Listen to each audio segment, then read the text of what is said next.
I'm gonna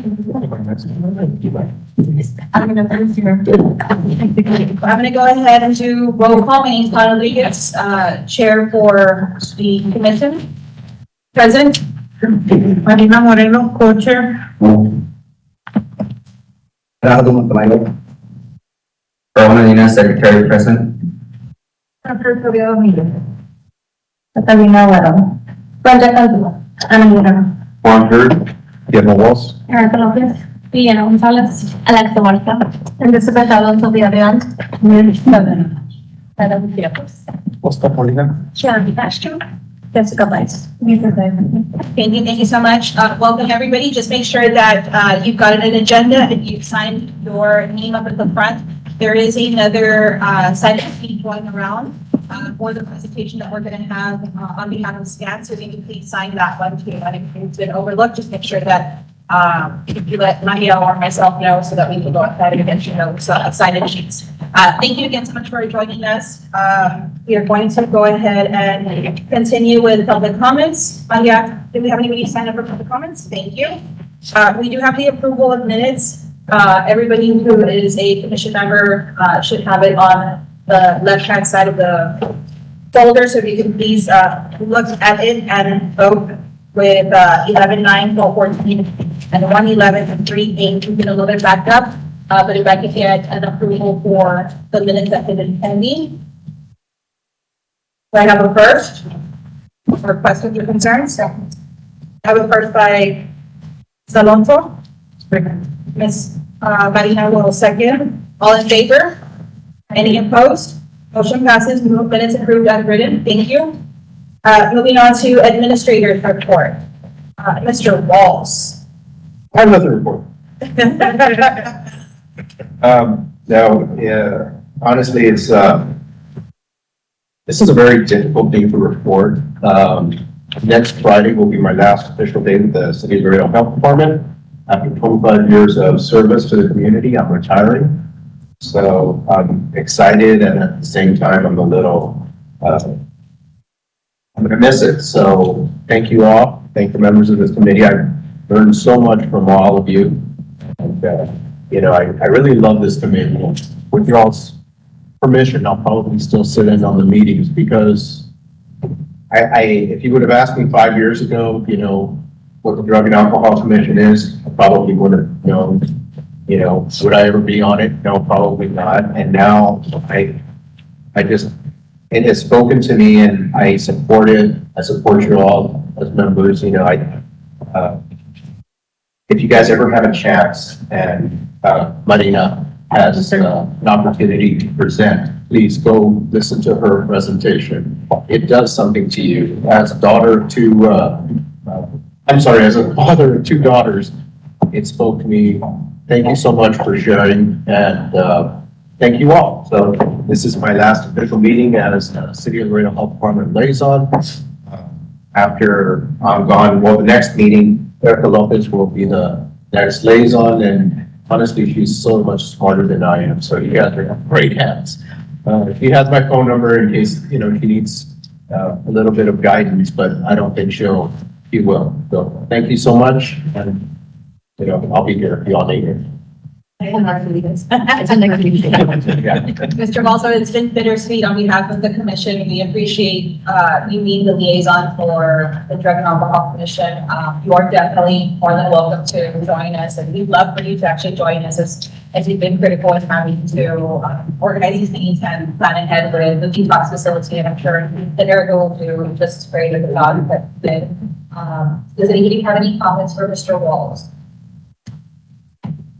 Don't leave in. Don't do that.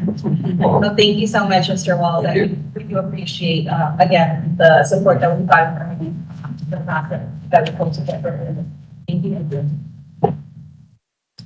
Moving forward to the discussion and possible action, we've got a couple of things that we need to organize that we had already discussed with the combined agency event. If anybody has ideas for the location or the time frame, please advise. We do have we did want to move forward and organize a subcommittee group calendar and plan ahead for the remainder of the year. I know SCAN's doing wonderful things. I'd love to get in touch with Veronica to see if maybe we can collaborate with some of the events that they've got going on with the Webb County Community Coalition. Additionally, we had discussed now that we are kind of getting our commission members already filled up. What we would like is to get everybody completely involved at 100%, so that we can organize a roundtable meet and greet event. And for that one, as a reminder, what we wanted to do is invite different stakeholders, including individuals who have testimonies from the community, inclusive of Marina, and organizations like Laredo Crime Stoppers, to talk about the program so that everybody has an idea of what each organization is doing. That way it's easier whenever we come across individuals that have a concern or an issue, or, you know, are dealing with something, and they start talking to us about, you know, what's pressuring them, then we can kind of tell them, well, I have somebody who can help you. We have, you know, Marina, we have Ms. Alonso, we have different individuals from our commission that have different organizations that can assist you, or even at that, Nancy, next presentation for next month, is going to present something that's really eye-opening that I had no idea about. And I'm not gonna give it away, but we would love to learn more about what everyone is doing. So therefore, this would be similar to this type of setup, and we just hear from everybody talking about your different program services and organizations and how we can get in touch with you all. And then that's something that I have to touch base with Veronica, Ms. Jimenez over at SCAN, to find out if they've updated the directory, and then go from there to see if those individuals can be invited eventually to the drug and alcohol committee meetings, so that we can learn more about those programs and their services. And then I know Mr. Walls had mentioned with regards to the directory and the health QR code.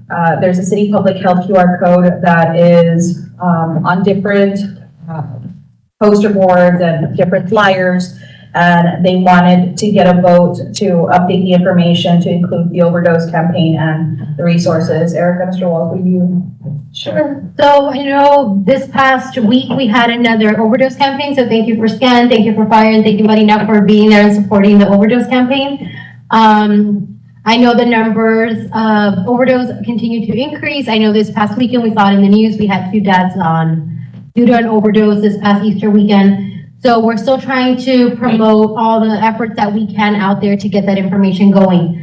So as part of the overdose campaign, we do have poster boards, we have stickers, we have other items, no logos, no defining agency logos, just the overdose campaign, overdose one word, many lives campaign. So what we wanted to do was include more resources. Right now, they only have 2 resources, I believe, on there. I went to the Drug and Alcohol Commission website, and a lot of that information is very outdated. I know my information comes out when I was at Border Region back in 2018-19, so I'm assuming that was around the last time it was updated.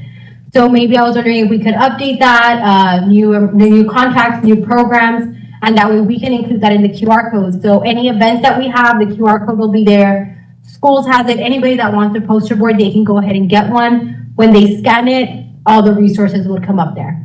So I was wondering if it's something that we can work on updating that, so that the community would have a more information on where they can get these resources. We could definitely, like I mentioned, I think we need to get with Veronica Jimenez from SCAN, because we don't want to duplicate the work that's being done. But with that, we can probably collaborate and get to make some of those phone calls or assist in that project. If I could have a lead liaison for that project, is anybody interested in having to lead that with updating the directory alongside SCAN, if anything? Do you have a volunteer? Do you have someone that actually built the website and already, or? So the website is taken care of by the city. What we're looking for specifically for this project is that we have a directory that probably is outdated right before COVID. And we adapted it from SCAN initially. And then we went and we looked at all the different service providers for counseling and therapy and, you know, you name it, it's on there. And so some of them have either gone out of business or no longer in business rather, or have changed liaisons. And so what we would like to do is to make phone calls to the people, so that an email and say, is this information correct? And so it's more of an update going based off of the information that we have. Okay. So it's more of building on something that's already in existence. It's just a matter of making sure, it's like a yellow book for services of drug and alcohol. And so what we want to just do is, are you still in business and do you still provide these services? I can do. Thank you so much. Colleen, if I may, the right thing to do and the easiest thing to do is to kind of build a full website on a Word document. Super easy, you know, and just say, hey, I want this here, I want this here, I want this here, do. You give it to Erica, your new City of Laredo liaison, and then she will take care of making sure it's updated as needed on the city website. So you guys don't have to worry about the coding or anything like that. You just have to worry about the content. The City of Laredo will do its absolute best to accommodate pictures, graphics, stuff like that as they can, based upon the limits that they are allowed, based upon who's ever managing the server. Links will probably be no problem as long as our IT department is okay with them. Our IT department gets a little finicky sometimes, so I can't really speak for them. But, you know, for the most part, just, you know, Word document, everything you want on there. At the next meeting, maybe you all like review it one time, give it to her, and it's done. Something that can be part of the update of the directory. But I don't know if we could, Erica, do you mind logging into the DAC website, or Maria, somebody? To the DAC website? Google it, figure it out. Yeah, you're asking No, for- no. That's- Here. Yeah, so we want to update all that information on the QR code, so that we can. And then, do we have a flyer or the poster board for the For the awareness campaign? our PIOs have it. That's pretty good.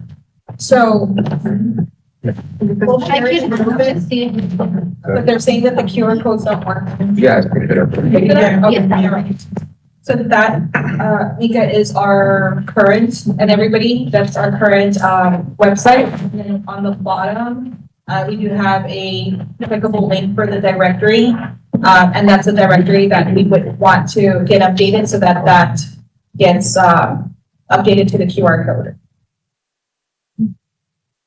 Somewhat updated.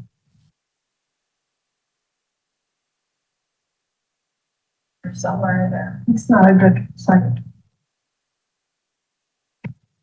I know I had seen them somewhere.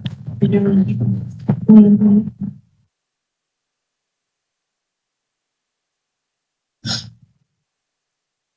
I think on the very top, Maria, it says substance use directory in yellow. We're all the way on the top. Right there. No, yellow, substance use direct.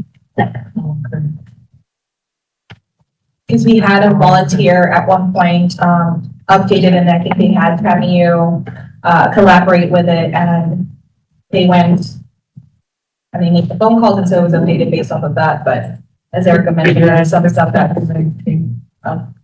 definitely needs to be updated.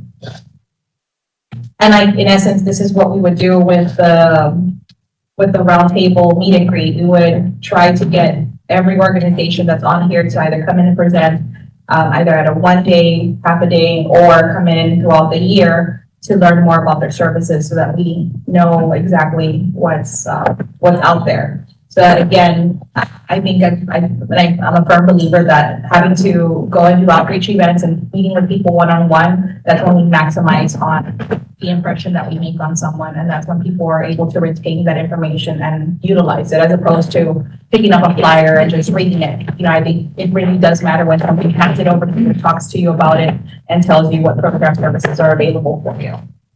So this is what we would be organizing, and I can help you out. I just need somebody to be able to be the lead liaison so that you are able to report at the next meeting and or work on it. Or else, maybe also, if we get information, we could just like forward it to you and then keep that from there. Now, with regards to the website and improving the website, all ideas are welcome.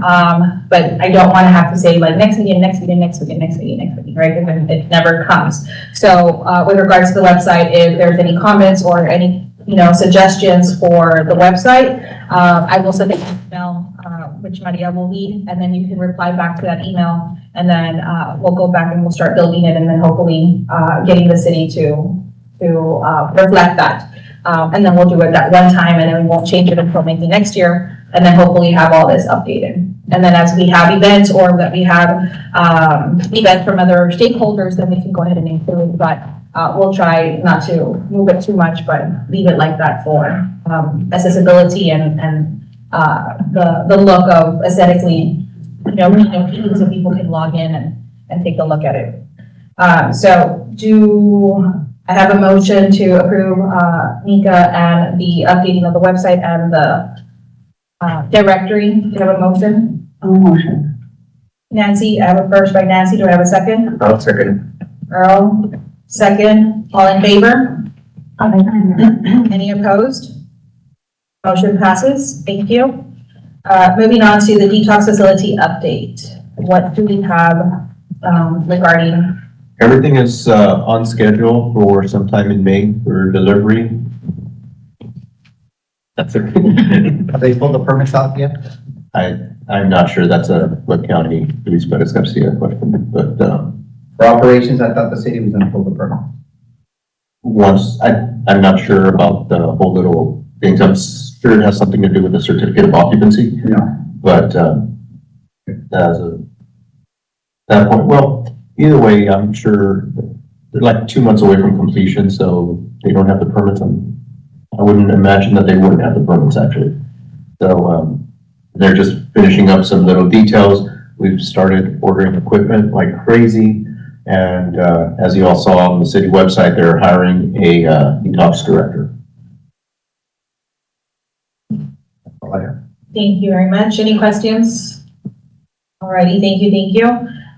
Moving on to the stakeholder agency updates and presentations. We have a couple of stakeholders present, so we'll start. If you all have any updates regarding your agency or any upcoming events, please let us know. If not, go ahead and pass it up.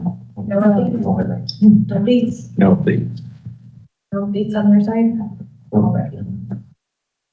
Alrighty. Okay. I'm I sorry. got distracted. My fault. Sorry. So AOT, I've mentioned, I think the majority I presented, our program with the City of Laredo Health Department, the Assisted Outpatient Treatment Program. So finally, we're making more movement and we will be having our official ribbon cutting next Wednesday on the 19th. The ribbon cutting will be at 9 a.m. at 209 West Village, Suite 7. So we'll be upstairs at 9 a.m. So finally making the announcement, we have contracted with Julio Garcia, Jr., who will be our attorney ad litem to represent our clients. And we have Judge Hugo Martinez presiding over our AOT clients. So we are just taking care of the last minute stuff. We actually already have one individual on a wait list technically. He was a community referral. The father reached out to us. So we're excited already to get started, do the ribbon cutting, make our last little piece we're missing is just the DA, and then we should be able to see our next client by end of April. So just wanted to invite everybody out there. It'll be 209 West Village, Suite 7, next Wednesday on the 19th. You said it would be upstairs. Yes. To the invite, that way we can just. Yes, of course. Yes, it'll be upstairs. So is there a space limitation on? Seating wise, it's about 25 that we can sit in the lobby, but we also have, it's a pretty big office, so we can make room. Yeah. Thank you very much for that invitation. Please make note of it, and I'm pretty sure that they'll send out an email with the information. If you are able to go, make sure that you RSVP, because just like anywhere else, you want to make sure that there's space enough for you. Very important to RSVP. I can't reiterate it, especially with these meetings. With regards to the campaign, the overdose campaign that was held at the fire department, I want to say thank you to Mr. Hurt for speaking, and then for everybody reporting and did speak, and to echo Mr. Walls' comment on Marina. It was very personable when it comes to having to repeat or having to just state her story. And so eventually, if you haven't heard her story, you'll hear it pretty soon as we'll schedule her. If you couldn't make it, we do have the presentation for you all today because the presentation was just fantastic. Earl was there, Marina and I were there, and the presentation that Scan did was just fantastic that I said we need to be able to share it with everybody. Therefore, with that, Scan will present, and if anybody is interested in them presenting to your agency, they are more than welcome. So the floor is yours. Thank you. Should I move on that side? Can I run again to the left? And we're good with the 30-minute presentation on a, not read on it. Okay. While she's setting up, I just want to announce that we do have Chick-fil-A coming for lunch. It's on its way. 5 hours, it'll be here. Please come back. I'm gonna say 10 minutes, you know, but, so yeah, food's on its way, and let's brush it up. You want to move it? I'll get you here. Thank you.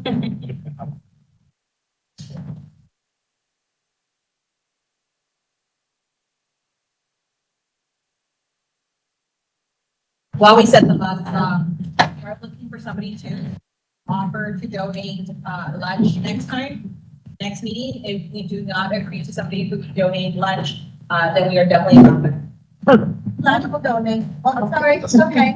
I'll be next. Thank you. Thank you very much. But by far, we need to make sure that we RSVP so that we plan ahead and that we don't have any people that don't have any food and that we don't have any leftover food. So, Everyone on the WhatsApp. not everybody. So, Marina and Earl will add individuals if you're not in the WhatsApp group.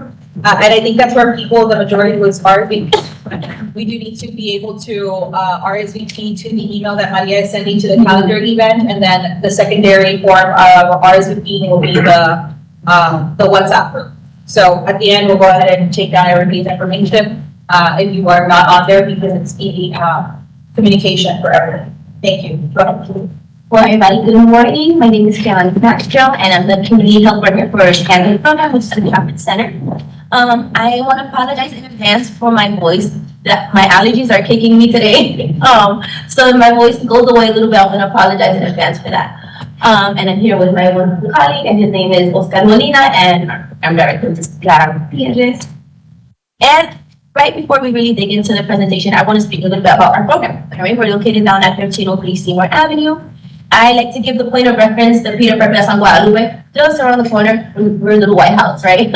And we're there, and one of the wonderful things that I love to say about our program is the fact that we're open 24/7. So we do go above and beyond the typical office hours, right? Just to provide that extra support, right? For anybody who is battling the substance use disorder, right? And, you know, just be like a little beacon of light there in the community, right? That everybody knows there's a specific place at whatever time, whatever day during the week, that they can just drop in and meet somebody on site, right?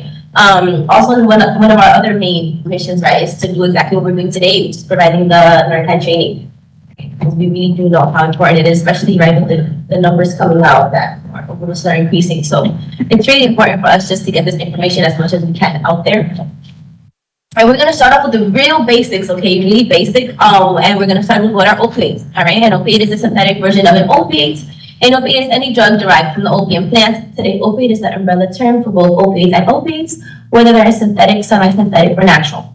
Opiates typically binds the same cell receptors as opium and produces similar narcotics effects, such as sedation, pain relief, slow breathing, and euphoria.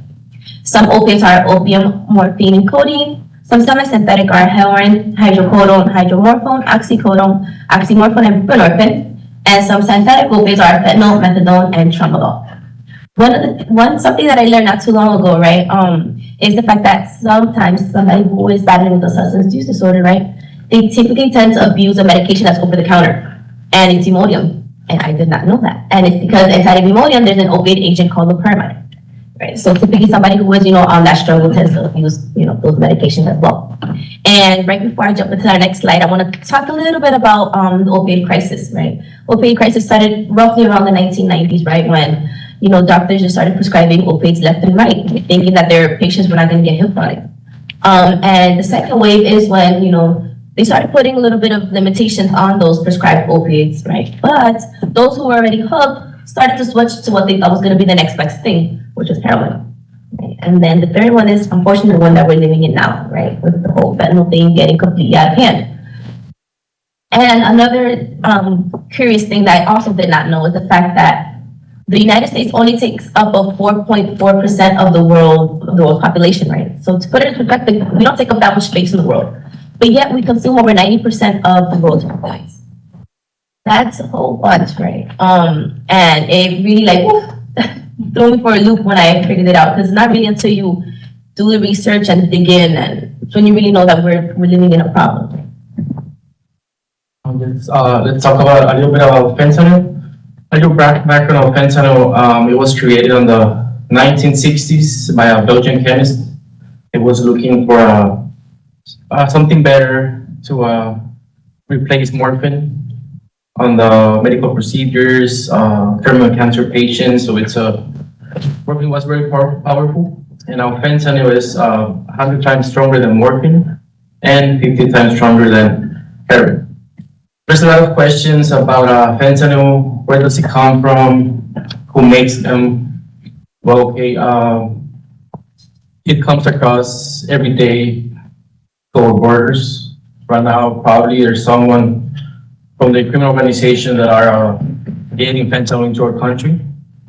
Mostly are the Mexican cartel members. Cartel de Sinaloa, Cartel Jalisco Nueva Generación, Cartel del Noreste we have here in Nuevo Laredo, Cartel del Golfo. Everyone is taking a little piece. They want a little piece of it, or the money. What these cartel members do, they go ahead and make connections with China. They have over there the chemical preparators to make fentanyl.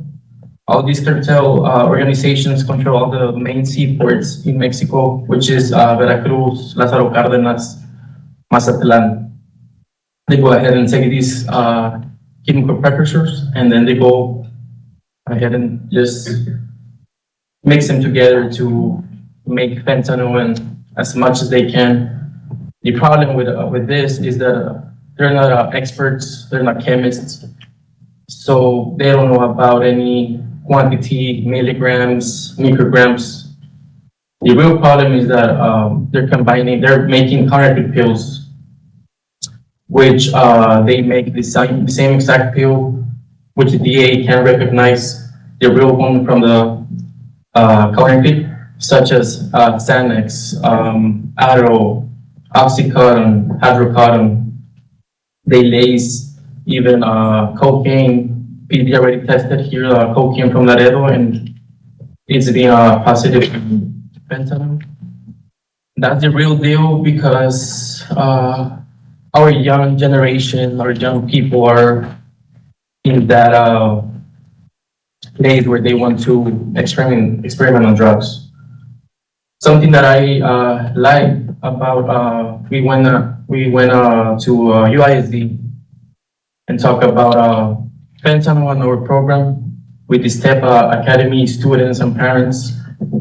Even though there's a little taboo of organizations or people that doesn't want to accept the problem that we're facing. In fact, the LCDC counselor from UISD was telling the students and the parents that the number one place to a person to experiment drugs is at schools. Unfortunately, that's the problem. That's the truth. So we're going every day. We're trying our best to go out to the community to talk about fentanyl, the problem that we're facing. There's a lot of people that doesn't know what we're facing today. And like they were saying, till today we have 21 fatal overdose. And right now that's the real number. We don't know if it's gonna continue going. In 2022, we had 41 fatal overdoses. So the situation might be worse from 2022. And I'm sorry, like Oscar was saying, one of the biggest and scariest thing about fentanyl is the fact that it's actually being laced on everything like, Oscar said, right? So also like, my colleague said, we really try to advise our young kids, right?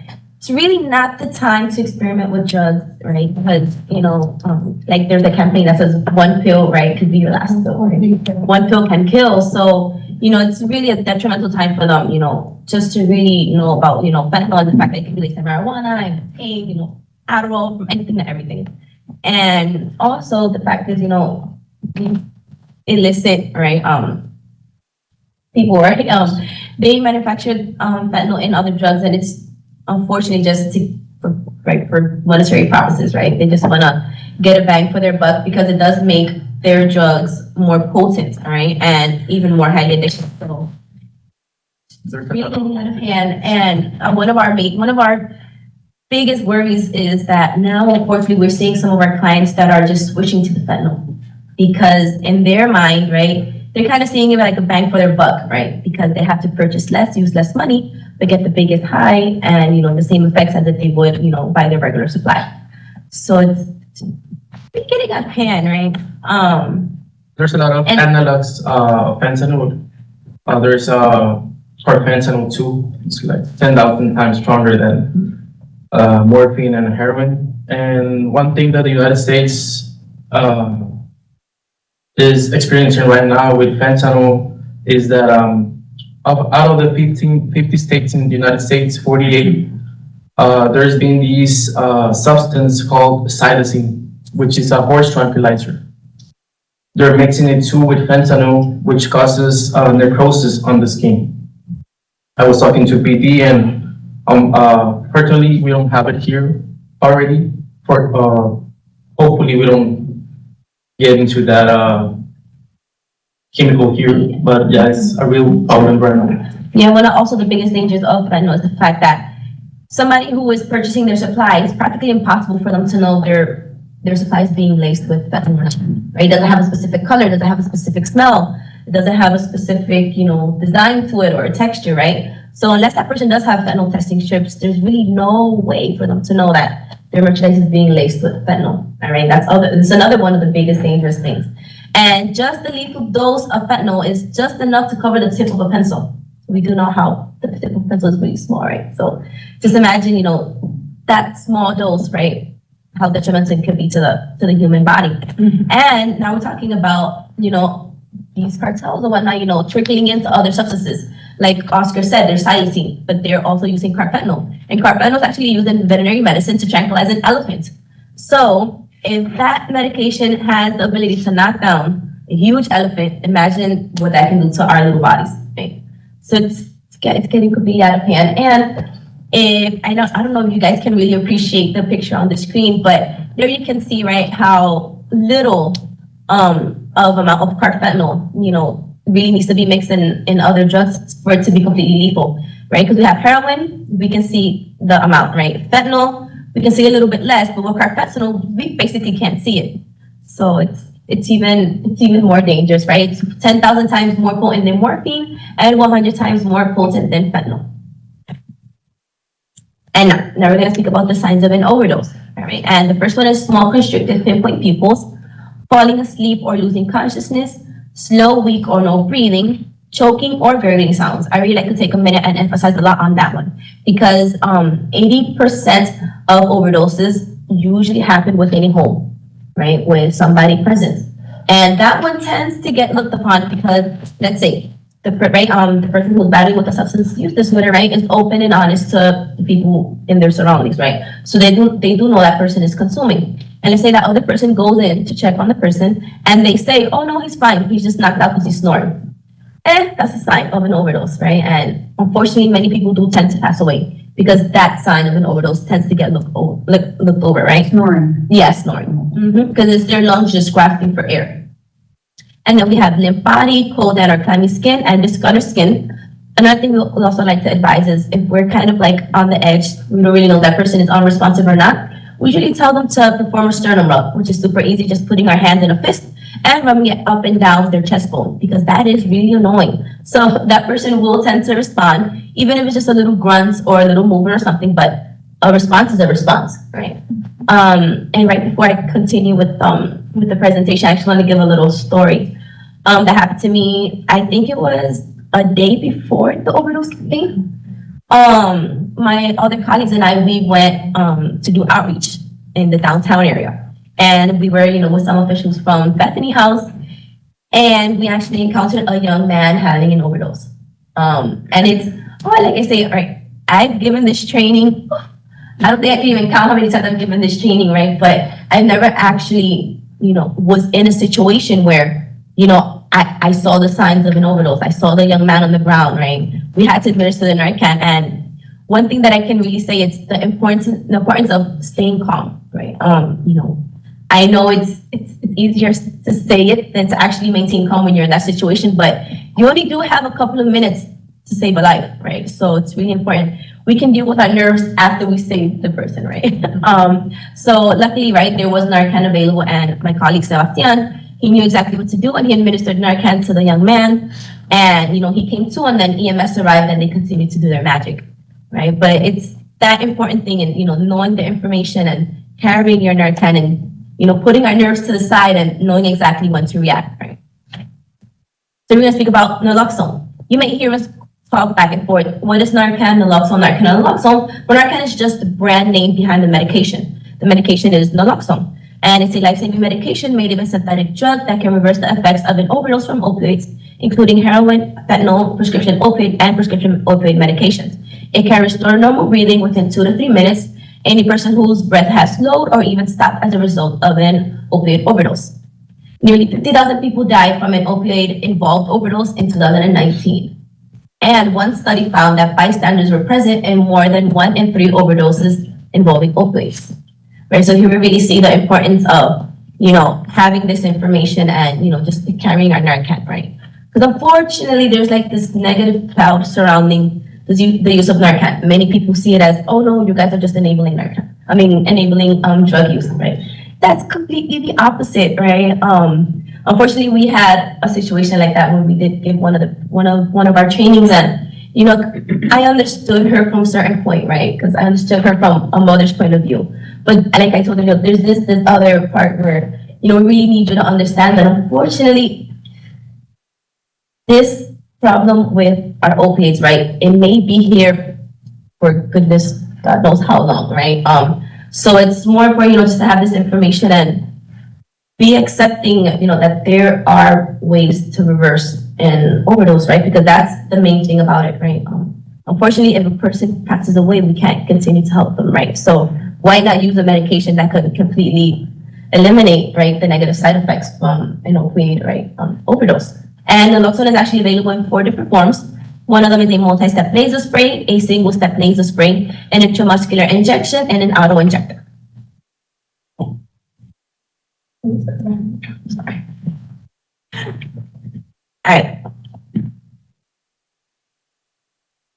All right, now we're gonna get into the good stuff, right, which is how to administer Narcan. Can I break you for a little bit? Yes. Can we go ahead and get you all to grab something to eat while we continue? That way, it's a good enough break so that we can go ahead. But please be prompt really quickly so that we can come back to the presentation.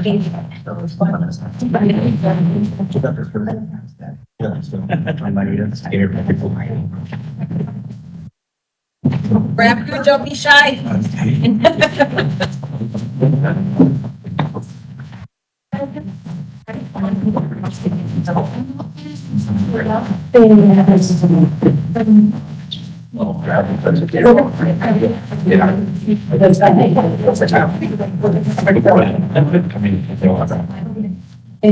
They make some money because that's the right, and they're gonna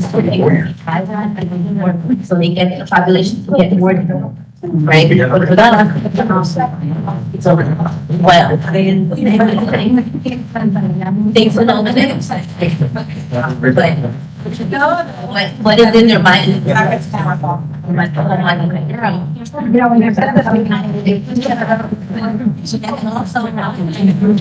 had several questions because I'm hearing and it's not that there were things targeting, right? Like, the fact that it's So like if they could tell the people that they're hurtful and maybe.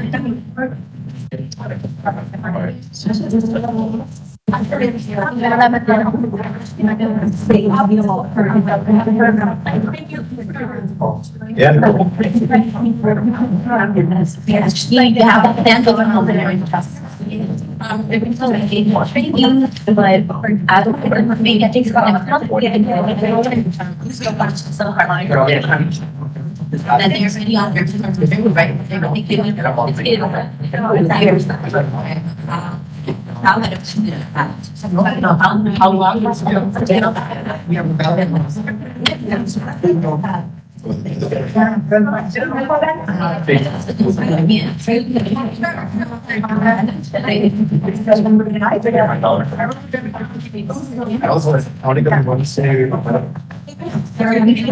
You can feed yourself too. So when I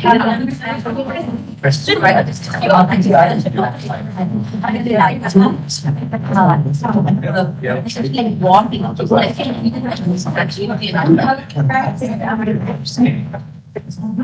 important.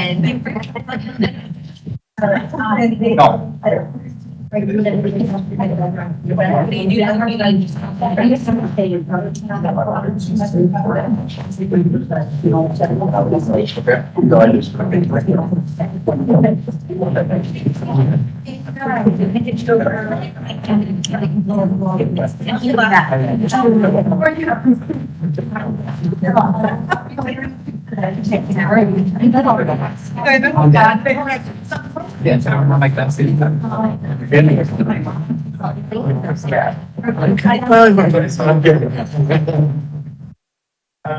The activity, already here.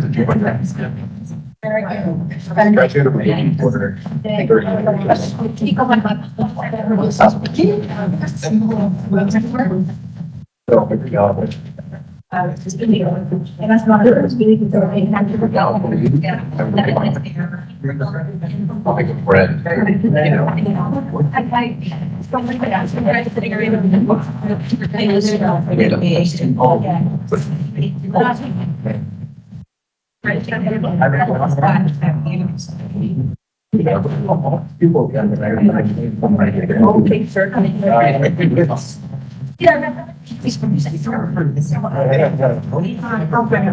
Okay. Wait till two.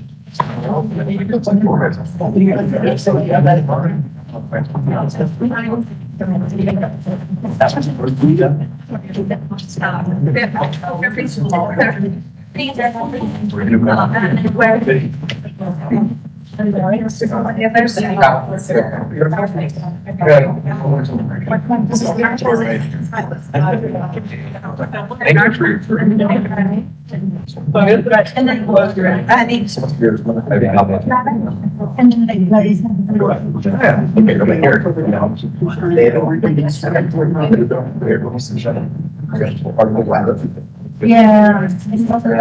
Yeah, I mean, so like.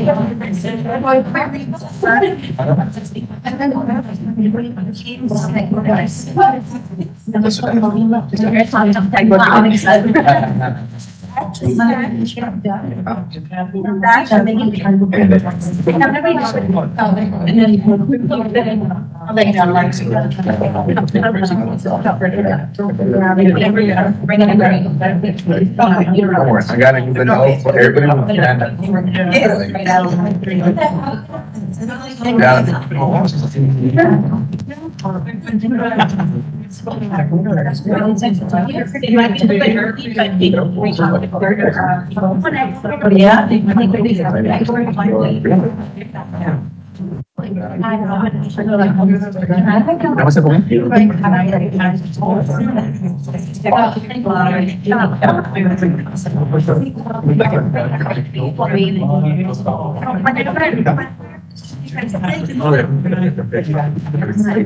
Here, not just the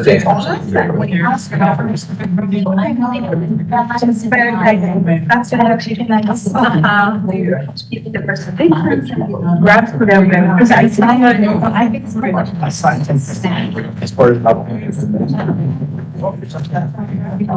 Nursing will get. All right.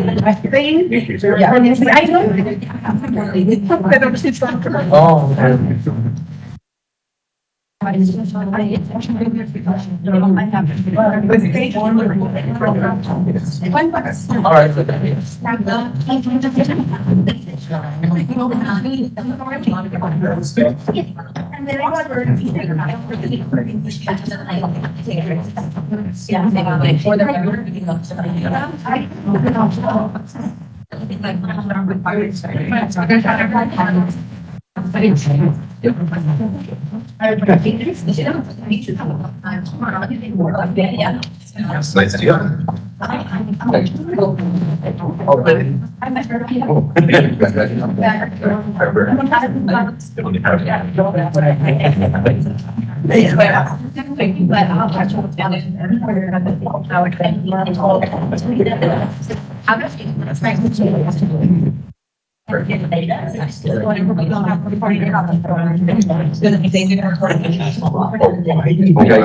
sorry.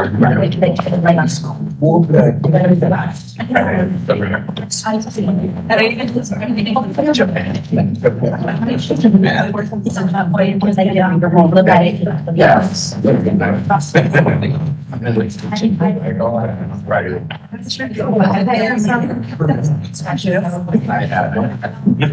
I won't want to be accountable for that.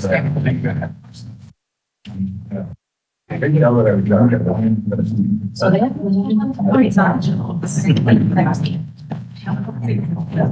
Bring the problem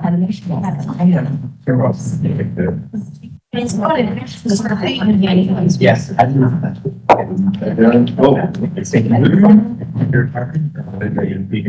Coffee and toast from my earlier. I'm good. I wanted something sweet. Cafe bread, and I was like, really good, buttered yogurt jam. That's all that is. Like, I saw it, I was like, what is that? I haven't tried. From strawberries and that was me, Jenna. I gotta give it that. Yeah. Every time I go back, it's coffee and things. Bread. They're ready to clean their children.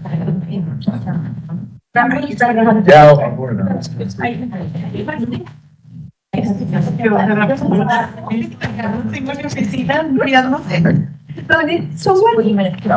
Good. No, we're kind of there.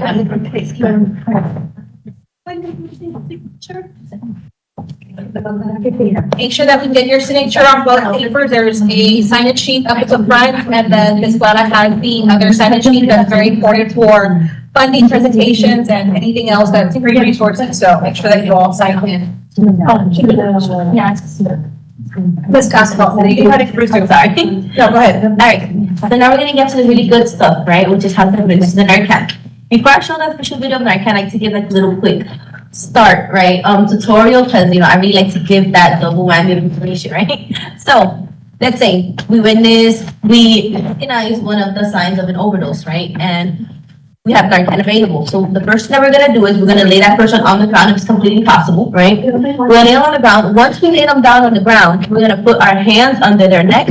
And the reason for this is for us to be able to elevate their chin. The main importance of their chin being elevated is so that when we administer the Narcan, it goes directly to the mucous membranes of the brain, right? So we witness somebody going through an overdose. We lay them down, we put our hands under their necks, and we elevated their chin. We're gonna take Narcan out of the box, all right? And we're gonna put our two thumbs here and our 2 fingers here and our thumb on the plunger. I think it's in everybody's human nature to try to test something to see if it's gonna work, right?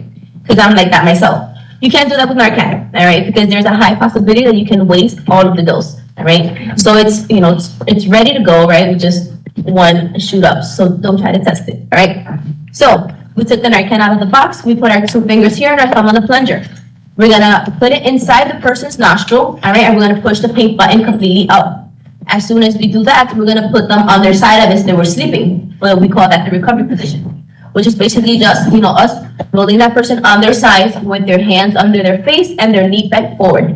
And the really important thing about this position is that so they won't roll back onto their stomach, just in case they come to and they do we don't want them to ingest that, right? I'm sorry, you guys are eating. We don't want them to ingest and cause any further complications, okay? So we put them on the recovery position, right? And we have to run and call 911. I always say run and call 911 because Narcan is not a substitute for medical care, right? Unfortunately, there is this perspective that if you administer Narcan and the person comes to, there's no need to call 911 because they're responding.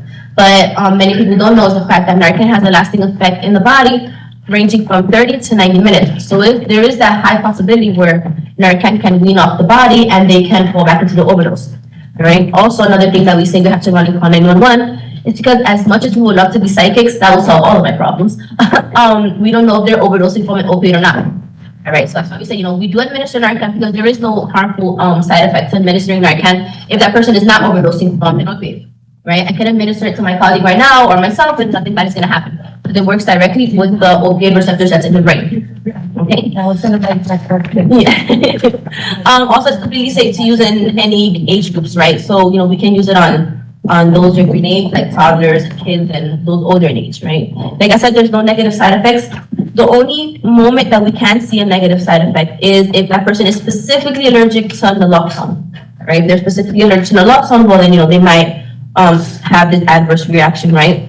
But from all of our research, stuff like that, I really haven't seen a case like that. So knocking on wood, right, that we don't encounter that one person, right, that is under naloxone, because that would make the situation a little bit more complicated, right? But that's why, I really shed light on how important it is to call 911, because we really don't know what we can encounter, right? So we administer the first dose of Narcan, and that person is already in the recovery position, and we just call 911. What are we going to do in that last of time until EMS arrives? We're going to specifically wait from 2 to 3 minutes, right? It's really important to memorize that, 2 to 3 minutes, because ranging from 2 to 3 minutes is where you can keep on administering Narcan. So each box of Narcan is 2 doses inside. We already administered the first dose. We waited 2 to 3 minutes. That person still has not responded. We can give them the second dose of Narcan that's in the box. All right. It's reported that it's safe to use up to 5 full boxes of Narcan. And when I say 5 full boxes, it's including the 2 doses that's inside each box. And it's safe for only 5 boxes because there is this high possibility where that person can start retaining liquids in their lungs, right, after the 5th box. But those are really extreme cases, right?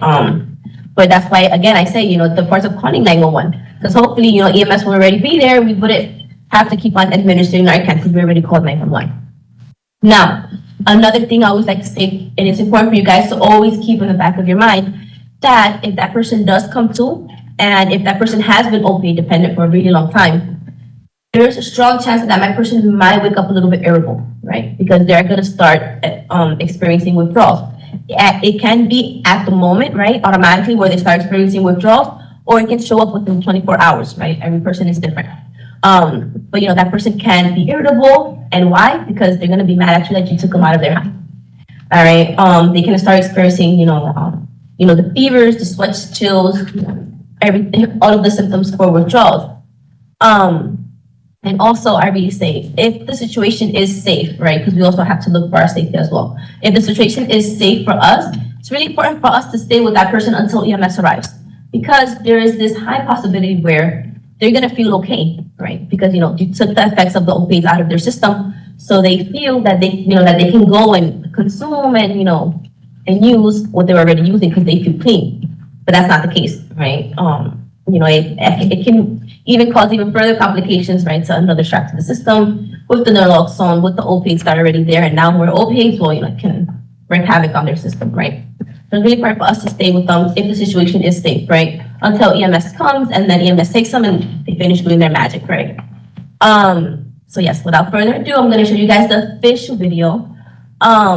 They give you guys, the proper lingo and all that stuff, right?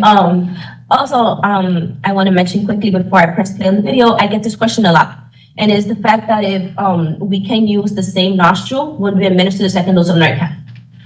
And the answer is yes, you can use the same nostril, right? But it's recommended for you to shift to the other nostril because we really don't know if there's like a blockage in that nostril, and that prevents Narcan from doing its effect the first time, right? So if it's easy, you can try to use the second one. But if it's extremely impossible, like, there's like no way that you can reach the other nostril, you can use the first one. Now, before I press play on the video, does anybody have any questions? I do recognize that I tend to speak relatively quickly. So, no questions? No? Okay, whatever.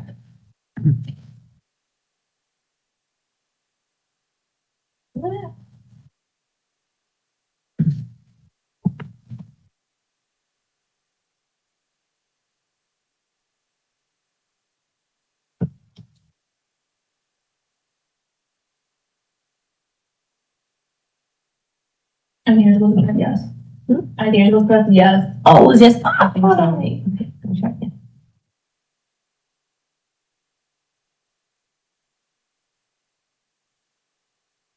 Okay. And yes, again. Oh, yes. I told you yes, now. Is it possible? Oh, maybe that's why. Yeah. Okay. So do you have a site or something for the? I mean, we can search it on YouTube, right? We can just, search, yeah, just Narcan training and then the official, official demonstration of how to administer Narcan will be provided by the manufacturer, right? But it's literally the same thing that I just told you guys, right? But the fact that, it does have that visual representation that all of the majority of us likes, right? 'Cause I learn when I see something, right? So, but yes, without further ado, right, that concludes our presentation now. I really love when I get asked questions, so these are free. If you guys, caught everything okay, or if I didn't stumble over my words too much. I'm gonna ask you a question. Yeah. All right, so that's it. Another thing I really want to say before, I go back to my seat is, we do have Narcan by the bunches at our center, right? It is completely free of charge. Nobody is obligated to be a participant of our program, right? How long does it expire? This one, I believe, is up to 2025. It also states in the video that, try to keep it out of direct sunlight. Right? You can know the radio gets hot. All right, so all of us, right, we do carry with Narcan in our cars, but we do try to keep it as covered as possible, right? Just so, we don't want, the medication to lose its effect or something like that.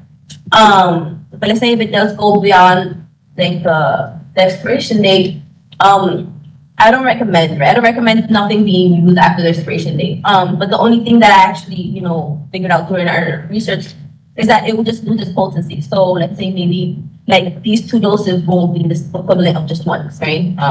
So it's important, just to release it before the expiration date.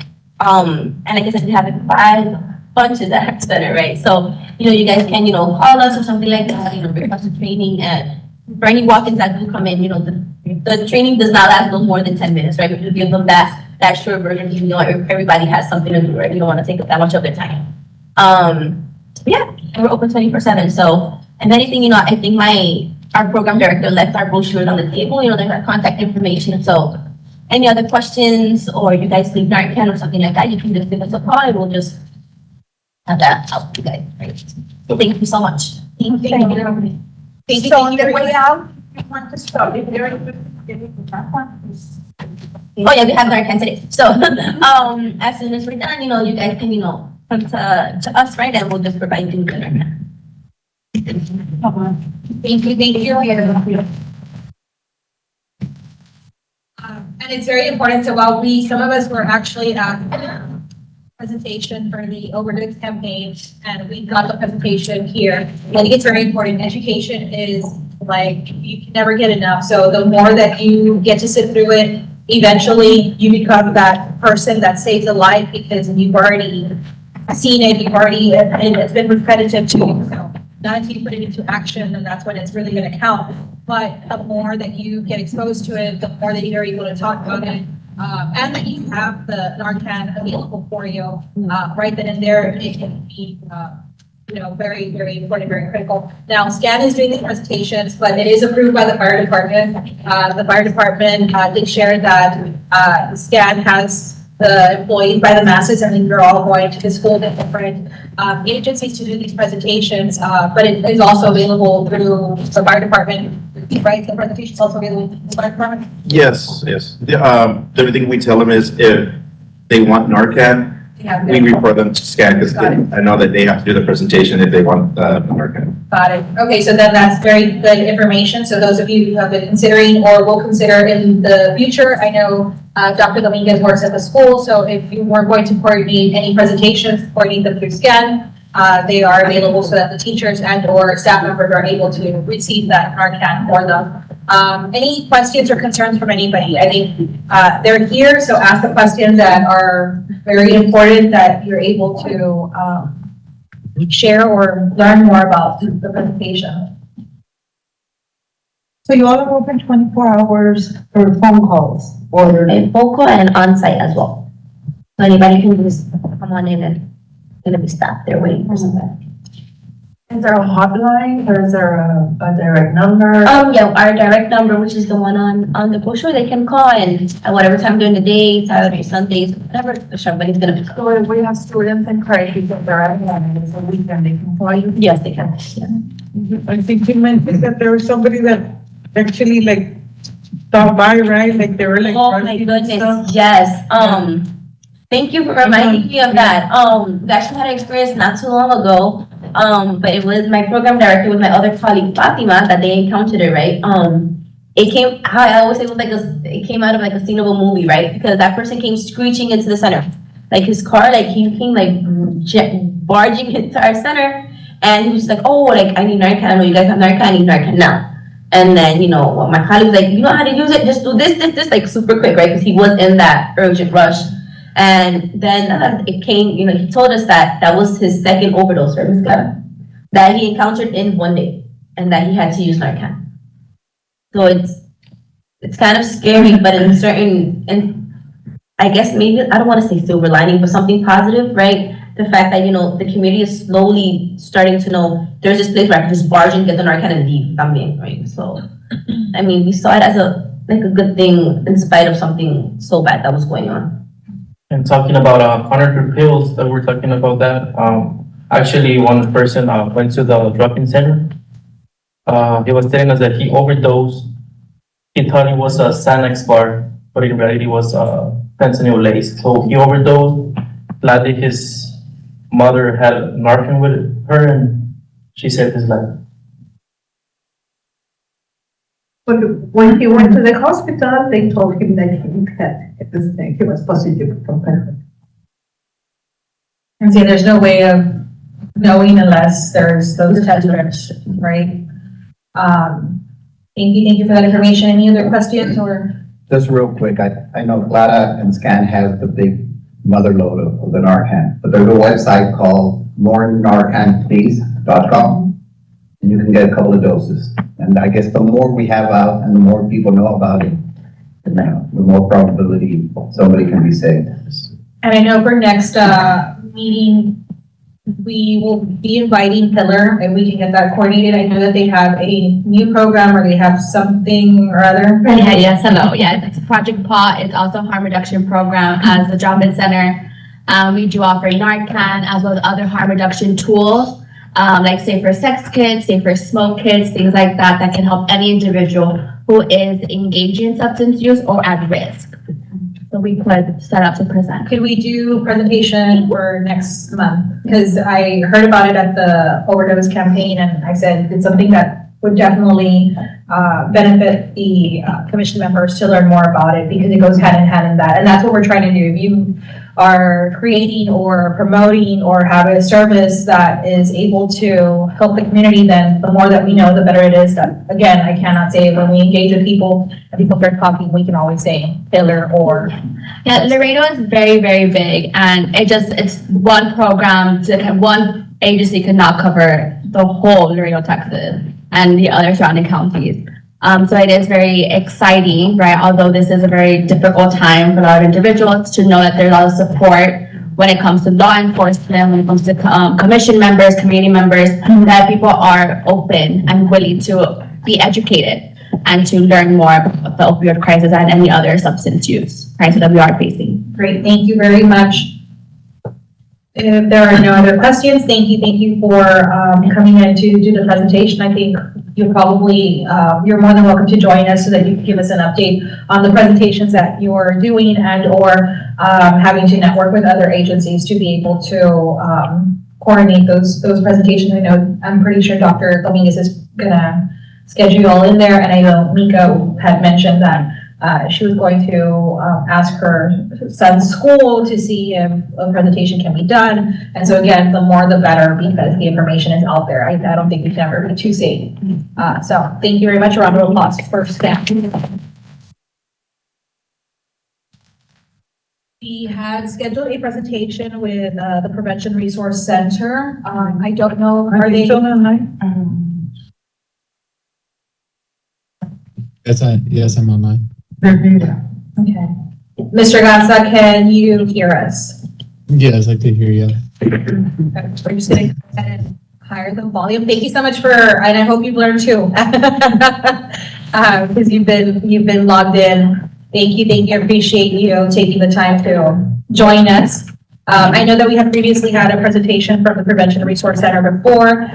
Mr. Gatsa is the new liaison, and he wanted to share what his program is doing. Do you want me to, I just have a little short presentation. I could screen share it, or I could just explain.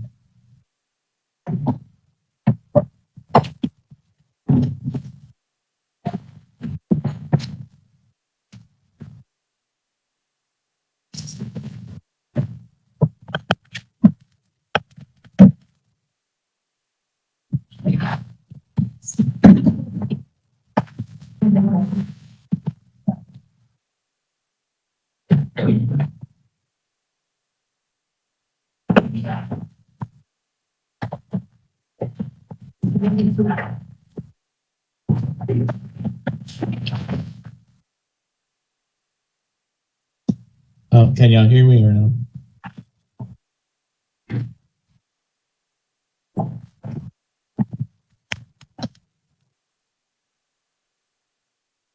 Okay, well, I'm Gerald Garza, the prevention, the public relations coordinator for PRC 11.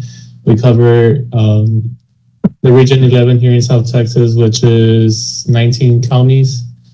And this is my email where I'm able to be reached. This is my office where I'm at. And our website is down below at Prevention Resource Center 11. You can find us at bhsst.org. It's a program, PRC 11 is a program of behavioral health solutions of South Texas. We're funded by the HHSC. The mission of the program is to promote and educate the community on substance abuse and misuse associated consequences to support prevention efforts in the community. So we collect data, and we have a bunch of data that we're able to do a lot of trainings. We're able to provide trainings to provide data for use here, and it's all regional data in Region 11. And we collect all this data throughout the 19 counties in the region. The 19 counties that we collect data goes up all the way to like almost San Antonio, to the Freeport, all the way down from Brownsville to Laredo, all of South Texas, all of McAllen, Hidalgo County, Cameron County, Stark County. And we provide access to the data and information regarding the alcohol, tobacco, and other drug misuse, and any other information like mental health.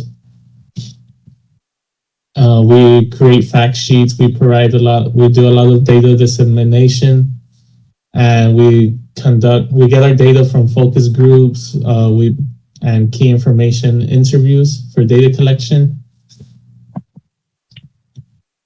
And we use this data to make it visual for everyone. We basically collect all the raw data, make visuals so people are able to see the visuals and understand what's going on in their counties and their communities where they live in, or if they need any data for presentations on their own.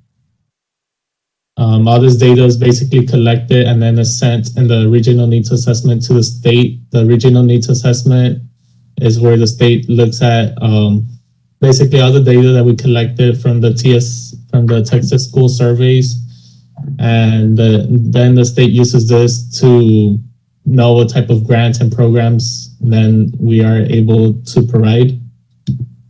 The Regional Risk and Protective Handbook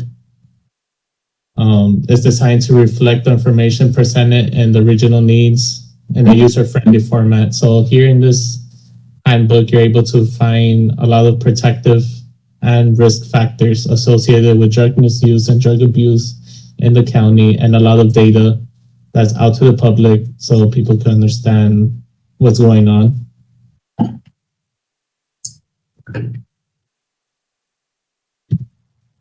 And this is the team that here at PRC 11, we got Karen Rodriguez, she's the data coordinator. And we got Eileen Garza, the program director, and Daniel Rodriguez, the tobacco coordinator. And if you have any questions about PRC 11, we're all able to answer any questions, and those will be all the emails where you're able to reach them. And that'd be it. Thank you very much. I know that in the past we've gotten some data information, and I think most recently you shared some information. We'll go ahead and give you Maria's information so that if you do get any updates on data that you could share with us, we are happy to accept it and review it. And you are definitely more than welcome to join us at our meeting so that if you do have new statistics, then you could share it. Do you all have any questions or comments? Okay. Thank you so much, Mr. Garza. I appreciate you taking the time to talk to us about your program. Appreciate it. Thank you. Okay, so moving on, we've already discussed the two different presentations that we've already gone around the table to ask if there's any stakeholder agency updates. If there are no comments, can I please have a first and second for adjournment at 12:48? I have a first by Nancy. Do I have a second? I'll second. I have a second by Gerardo. All in favor? Any opposed? Motion passes. We are adjourned. Thank you all so much for joining in. Next time, Ms. Alonso is going to be providing lunch, so if you all can decide to eat at least the Thursday before the meeting, that would be great.